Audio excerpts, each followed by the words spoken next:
Olá, aqui no Sacros e Profanos, cada vez trazendo para vocês livros instigantes, teorias complexas que nós precisamos saber e delas não podemos fugir. Vamos a elas.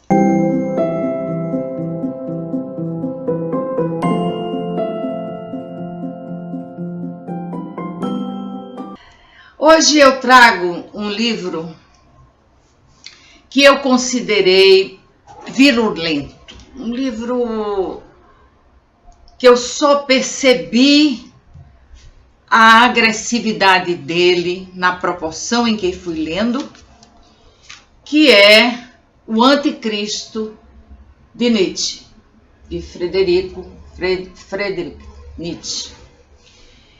Eu não sou filósofa, não tenho a menor capacidade para ser. Eu sou uma pessoa leiga que ousa saber, que ousa procurar se informar e procurar divulgar essas informações para que outros também tenham acesso a ela. Ele vai dizer aqui no prólogo que é preciso haver se tornado indiferente. É preciso jamais perguntar se a verdade é útil, se ela vem a ser uma fatalidade para alguém. Uma predileção própria da força por perguntas para as quais ninguém hoje tem a coragem. Porque é preciso coragem. E ele vai dizer, a coragem para o proibido, não é? A predestinação ao labirinto, porque a verdade, ela não é uma pedra fulgurante que está a alcance de todos nós, não. Nós temos que garimpar muito, nós temos que percorrer muitos caminhos para ter um relance da verdade e ainda assim submetida a dúvidas, porque a dúvida é necessária. Ele diz novos ouvidos para a nova música, novos olhos para o mais distante, uma nova consciência para verdades que até agora permaneceram mudas. E a vontade para a economia de grande estilo. Eu achei fantástica essa frase. Manter junta sua força, seu entusiasmo. Estou com essa idade, 77 anos, e mantenho junto a minha força. Mantenho junto meu entusiasmo. Pelas coisas sacras, um pouco menos, por causa do excesso de pieguice, por causa do excesso de não existem fatos, comprovações, mas ainda permaneço. Mas continuo no entusiasmo da busca. A reverência a si mesmo, o amor a si, a incondicional liberdade ante si mesmo. Ele diz que esses são os seus leitores verdadeiros. Obrigada, Nietzsche. Eu sou uma das suas leitoras verdadeiras. Tem horas aqui e eu procurei evitar os textos mais agressivos em respeito às crenças alheias, embora sabendo que esses crentes alheios não costumam respeitar as pessoas que não creem. Se dividem em dois grupos, os que desdenham e acham que são pessoas de Satanás, uma figura metafórica, por assim dizer, e aqueles que tentam converter. Ambos são muito aborrecidos, mas temos que respeitá-los, é nosso dever. Ele vai dizer aqui, no item 2, do início do livro. O que é bom? E ele mesmo responde: tudo o que eleva o sentimento de poder, a vontade de poder, o próprio poder do homem. E ele vai escrever um livro, escreveu esse livro antes, não é? Sobre potência do poder. O que é mal? Tudo que vem da fraqueza. O que é felicidade? O sentimento de que o poder cresce, de que uma resistência é superada. Quando nós vencemos um obstáculo, nós temos um sentimento feliz, não é? Ele vai dizer uma coisa um pouco estranha, mas que eu deixo para a reflexão de vocês. Os fracos e malogrados devem perecer. Primeiro princípio de nosso amor aos homens, e deve-se ajudá-los nisso. Então não é perecer no sentido de serem mortos ou de morrerem, mas no sentido de que nós devemos ajudá-los a superar suas fraquezas, ensinando caminhos para adquirir essa vontade de poder, essa força de vontade, esse sentimento de querer para poder. E ele vai perguntar, depois de elencar essas coisas aqui, o que é mais nocivo que qualquer vício. Aí, aqui a coisa é pesada. O que é mais nocivo é a ativa compaixão por todos os malogrados e fracos, o cristianismo. Eu coloquei até uma expressão, porque eu relutei, achei, será que eu levo esse texto para esse público que eu tenho aqui, que não é muito grande, mas é muito precioso. Será que eu devo? Mas eu devo sim, se eu quero ajudar você a pensar. Mesmo que você discorde, eu acho que a unanimidade, como disse Nelson Rodrigues, é burra. Toda unanimidade é burra. É uma expressão forte, burra, né? Mas não tem outra. Enfim. E continua o nosso tresloucado Nietzsche. Não se deve embelezar e enfeitar o cristianismo. Ele travou uma guerra de morte contra esse tipo mais elevado de homem. Ele proscreveu todos os instintos fundamentais desse tipo de homem, o ser forte, como o tipicamente reprovável, o réprobo, ou seja, a pessoa que questiona, a pessoa que interroga, a pessoa que duvida, a pessoa que tem a coragem de enfrentar sem afrontar, a dúvida perante quem está expondo alguma coisa, para o cristianismo é uma pessoa perturbada, é um réprobo, é uma pessoa que deve ser evitada. O cristianismo tomou partido de tudo que é fraco, transformou em ideal aquilo que contraria os instintos de conservação da vida forte. Ou seja, se alguém lhe agride, lhe bate na face direita, dê também à esquerda. Será que sempre podemos fazer isso? Isso foi Jesus quem disse e o cristianismo adotou de forma bastante forte isso.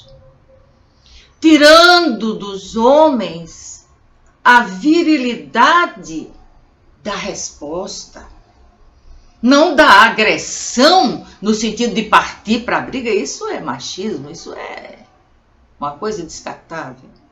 Mas a virilidade da resposta, a coragem das próprias opiniões. Então ele corrompeu a própria razão das naturezas mais fortes de espírito, ensinando-lhes a perceber como pecaminosos, como enganosos, como tentações os valores supremos do espírito. De repente, tudo aquilo que causa prazer ao homem, quando eu falo aqui homem, mulheres, naturalmente, está subentendido. Tudo aquilo que causa prazer é condenável. Durante muito tempo, não sei se ainda tem, a Igreja Católica, por exemplo, que é a representante máxima do cristianismo, tinha um index de livros proibidos que nós não poderíamos ler, como se fôssemos imbecis, incapazes de decidir o que é certo e o que é errado.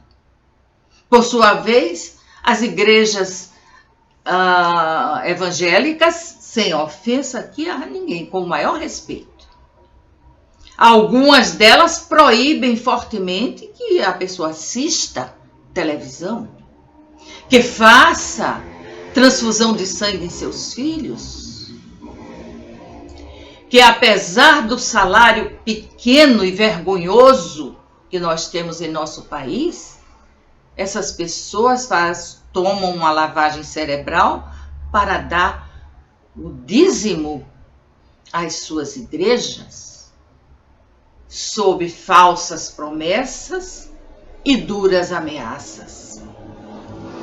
Tudo isso vem dessa coisa do cristianismo. Isso daí. O exemplo mais lastimável, ele fala aqui na corrupção de Pascal. Pascal foi um homem que escreveu muitas coisas, mas era um crente fervoroso, e ele aqui chama a corrupção de Pascal. Mas quem tiver interesse, Blaise Pascal tem os pensamentos dele muito interessantes. Mas o exemplo mais lastimável, a corrupção de Pascal, que acreditava na corrupção de sua razão pelo pecado original, quando ela fora corrompida apenas por seu cristianismo. Eu agora vou dizer uma coisa a vocês. Vocês sabiam que esse dogma do pecado original não vem dos primórdios do cristianismo, tampouco de Jesus, muito menos de Jesus, nem de Paulo, nem disso, nem daquilo, vem de Agostinho, que considerou, após amplas meditações, reflexões, etc., considerou que o pecado de Adão e Eva, a desobediência deles, teria manchado todos os seres que nascessem e que viessem depois. E nós acreditamos. Nós acreditamos nisso e nos sentimos manchados se não batizamos nossos filhos, nossos netos, que ele está manchado pelo pecado original. Os rituais de algumas igrejas são pavorosas. Quando meu pai morreu, ele quis ser enterrado na cidadezinha onde ele havia nascido, que o pai dele havia fundado. E nós levamos o corpo para lá. Como meu pai era católico, fizeram uma missa de corpo presente. E eu, respeitosamente, fui assistir junto com a minha mãe. Meu irmão, que não acredita, ficou do lado de fora. E lá para as tantas, um grupo de senhoras, aliás, as pessoas que estavam ali assistindo, com pequenas vasilhas com água, chegaram no caixão que abençoadamente tinha um vidro cobrindo o rosto do meu pai e jogavam água ali.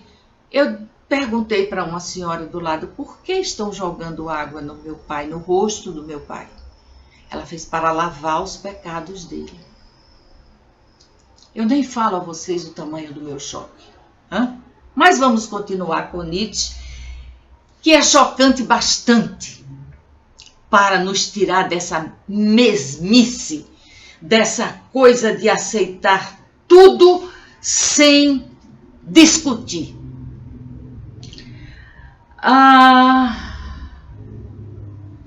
Aqui ele vai dizer o seguinte, eu estou escolhendo os textos a dedo, mas sugiro que você compre o Anticristo.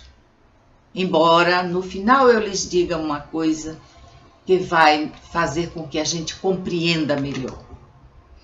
O cristianismo é chamado de religião da compaixão.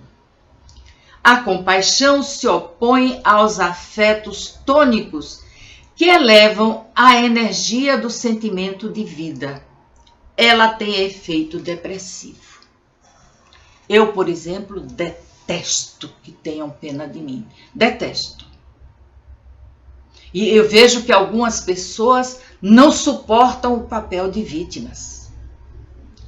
E quando alguns vão todos cheios de compaixão para aliviar aquilo ali, e na realidade, como não temos conhecimentos psicológicos necessários, só aprofundamos o sentimento depressivo daquela pessoa, por falta de treinamento. Por que não convidamos um psicólogo, amigo nosso, e diga assim, vamos lá ter uma conversa para você aliviar um pouco o sofrimento, essa pessoa está sofrendo muito e tá... Não, nós pretendemos fazer esse papel e ao fazermos esse papel, nós contribuímos para a pessoa se sentir ainda mais falida.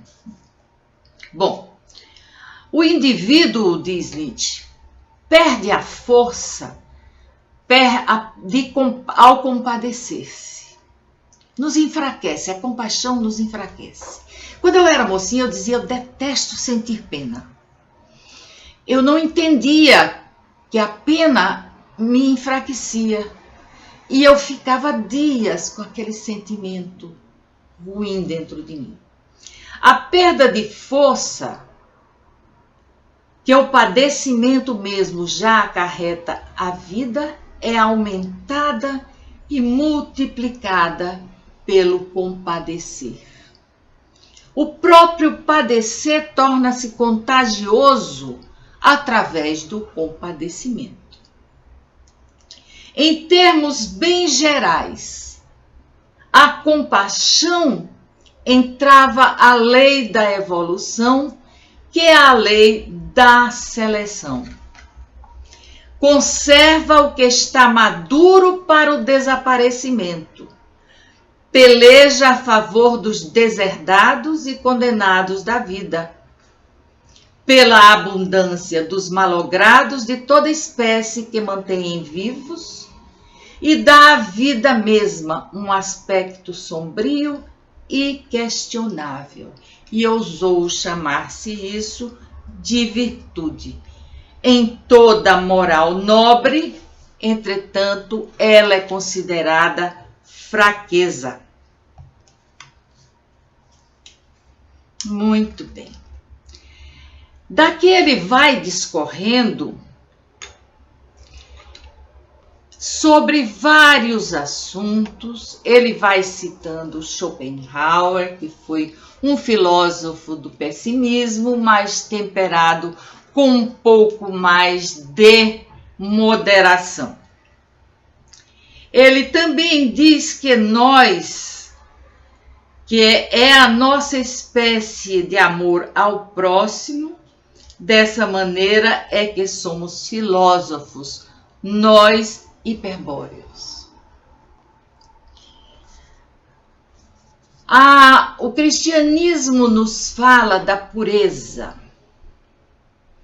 da nossa ambição de nos tornarmos puros, como se isso houvesse, como se a matéria que convive com tantas coisas deletérias, que é percorrida por essas coisas deletérias, pudesse ser pura. Mas ele vai dizer aqui ele investe pesado nos sacerdotes. Porque, vejam bem, o nome anticristo dá a entender que ele está se referindo a Jesus. Não. Ele está se referindo ao cristianismo. e as religiões por sua vez. Mas aqui ele investe contra o cristianismo. Então ele vai e contra os seus sacerdotes, pastores, dirigentes, enfim, pais de santo, essa turma toda, não é? Então aqui ele diz o seguinte: o espírito puro é a pura mentira. Enquanto o sacerdote, o pastor, esse negador, caluniador, envenenador profissional da vida, for tido como uma espécie mais elevada de homem, não haverá resposta para a pergunta: o que é a verdade? Já se colocou a verdade de cabeça para baixo, quando o consciente advogado do nada e da negação é tido como representante da verdade. Eu falei que o cara era duro. E vejam bem, eu só fui até aqui, porque tá tudo marcadinho, mas não dá. A não ser que eu fizesse em 2 partes, mas não sei se eu tenho fôlego para isso. A esse instinto de teólogo, diz ele, eu faço guerra. Encontrei sua pista em toda parte. Quem possui sangue de teólogo no corpo já tem ante todas as coisas uma atitude enviesada e desonesta. Eu recordo que quando eu tinha assim meus 17 anos, 17 e 18 anos, eu estava num processo de separação. E eu fui educada em colégio de freiras. E as freiras mandaram me chamar e me levaram para conversar com o padre. E o padre, olhando para mim, disse: minha filha, Deus disse, não separe o homem o que Deus juntou. E eu, com meus 17 anos, 17 para 18 anos, vivendo um problema muito sério, muito grave, virei para ele e disse: Deus disse, não cairá uma só folha das árvores sem o meu consentimento. O padre disse: você é um caso perdido. Se levantou e saiu. Esse é o sangue de teólogos. E Nietzsche continua. Então, quem possui sangue de teólogo no corpo já tem, ante todas as coisas, uma atitude enviesada e desonesta. O patos que daí se desenvolve chama a si mesmo de fé. Suponho que todos saibam que seja patos. Cerrar os olhos a si mesmo de uma vez por todas para não ofender da visão da incurável falsidade. Dessa defeituosa ótica em relação às coisas, a pessoa faz uma moral, uma virtude, uma santidade, vincula a boa consciência à falsa visão, exige que nenhuma outra ótica possa mais ter valor, após tornar sacrossanta a sua própria, usando as palavras Deus, salvação, eternidade. Grande Nietzsche, grande mesmo. Ele aqui investe contra Kant, que ele acha que ao final se vendeu, não teve a coragem de enfrentar a época, os seus pares, aquela coisa toda, mas não vamos entrar nessa polêmica. Quando a pessoa, diz ele aqui, tem tarefas sagradas, como melhorar, salvar, redimir os homens.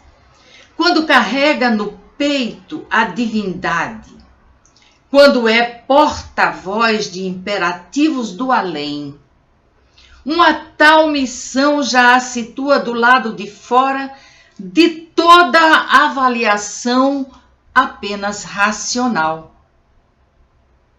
pois já está mesmo santificada por essa tarefa. Já é mesmo o tipo de uma ordem mais elevada. Com toda a ironia, ele diz isso. Que importa a ciência para esses sacerdotes e pastores? Ele está muito acima disso. Ele é dono da verdade.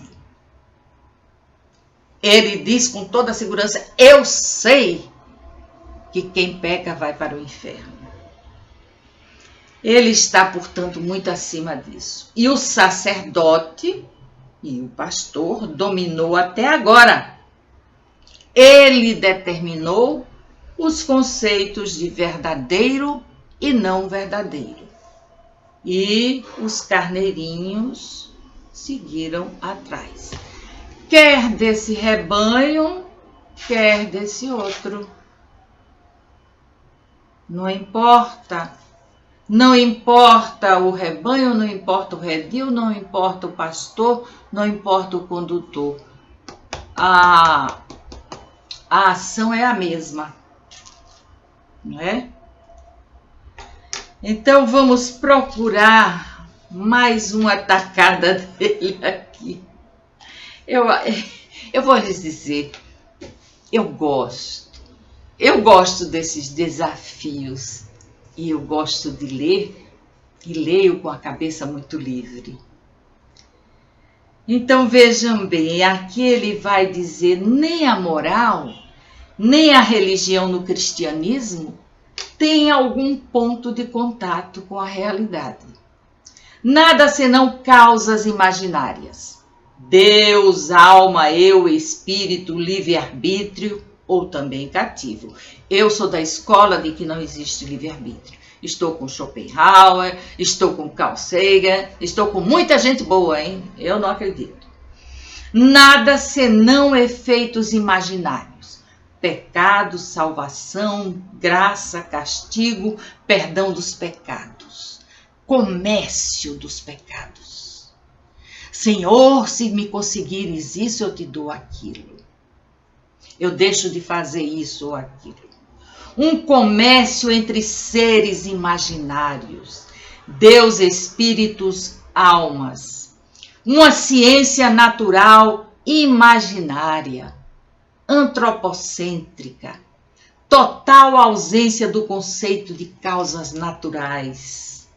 Uma psicologia imaginária, apenas mal entendidos sobre si, interpretações de sentimentos gerais agradáveis ou desagradáveis, com a ajuda da linguagem de sinais da idiosincrasia moral religiosa, arrependimento, remorso, tentação do demônio, presença de Deus, uma teleologia imaginária, o reino de Deus, o juízo final, a vida eterna.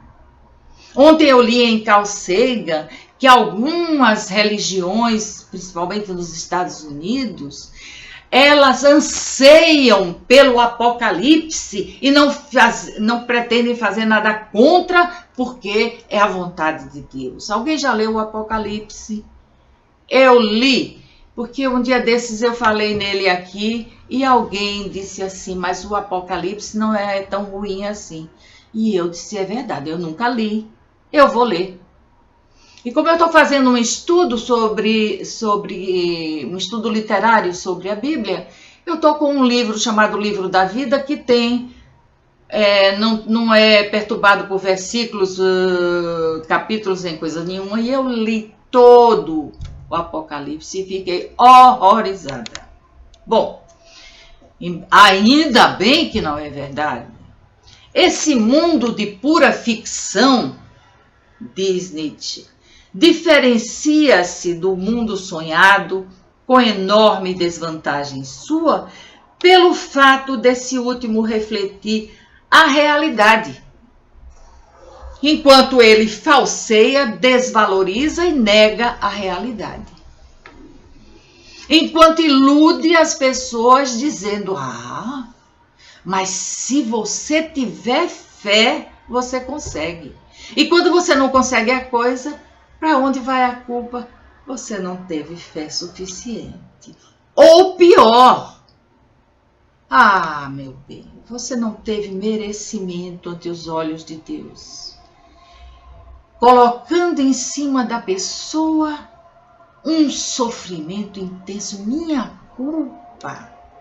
É culpa minha que eu não tenha conseguido essa graça. Pois se essa graça não existiu, se tudo que obtemos é com luta, com sangue, suor e lágrimas, relembrando Churchill, grande Churchill.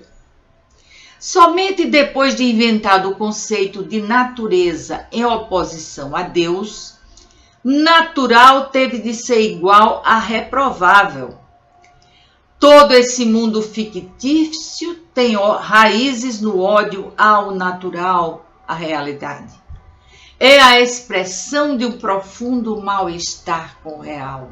Os nossos desejos, os nossos impulsos, as nossas necessidades, tudo para eles é antinatural, é pecado, não deve ser combatido.